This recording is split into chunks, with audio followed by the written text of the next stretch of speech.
For us, it's always been more about the urban design and how we were connecting to the public realm.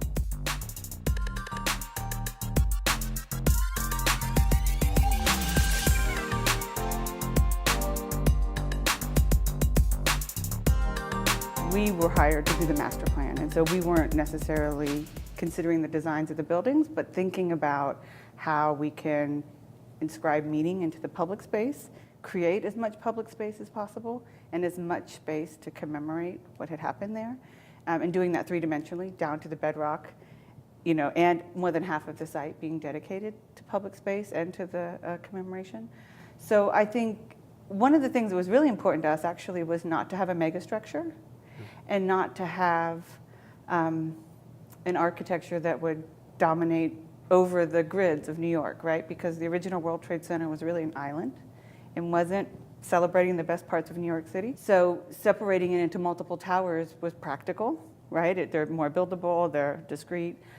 And given the financial crisis that happened, we were able to continue with Tower 1 and 4 starting, now 3 is coming up. So for us, it's always been more about the urban design and how we were connecting to the public realm.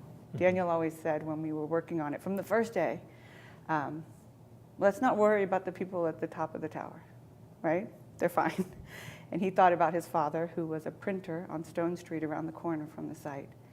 What's going to be on the site for him? He would be passing through as a commuter, so let's make the train station, it should be as celebratory as possible and a sense of arrival. Let's make the public spaces as beautiful and as open as they can be, right? So in a way, that's really what we focused on, was that public realm.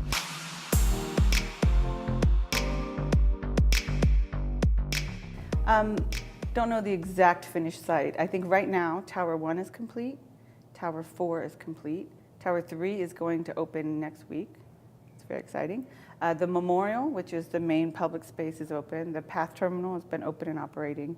And the Memorial Museum, which is actually underneath the memorial and in the foundations of where the original tower stood, that's open and has had millions of visitors. So in a way, I think as soon as the street started opening up is when we really thought the site's starting to come to life.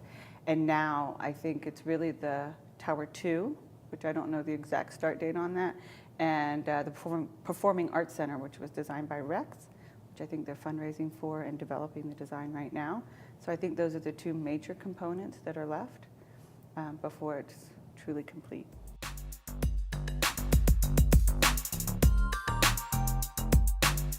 A couple things. One is that given the complexity, not only of the stakeholders, but of the physical site, having path tracks underneath very tall towers, the retail needs against the public needs, the office space, what it required. So I think one of the lessons to be learned is that the time we spent developing, listening to each other, actually making sure all those extremely disparate demands were met, I think is the success of the project, that I think each of the components actually work extremely well and work well together. So I think we can all learn a lot from that.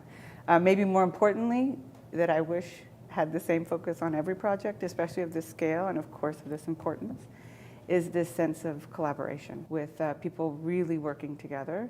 And often as New Yorkers, we wouldn't always agree, but we would always come up with a solution that satisfied the needs or the aspirations of the project.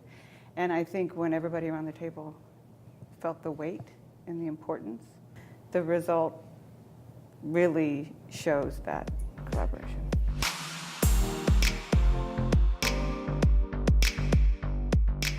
Yeah, I think we all look back with great pride and enormous amount of appreciation for the process and what's actually been accomplished. It obviously wasn't an easy task. It was a very complex set of stakeholders between the Port Authority, between the LMDC, private developer Larry Silverstein. There were city agencies, state agencies. There were, of course, the victims' families that, we thought about every moment of the design process. So I think when we look back, the thing I think most about is how compromise, working together, having this really diverse group of people around the table that all cared deeply about what they were doing, ended in a result that was greater than the sum of its parts.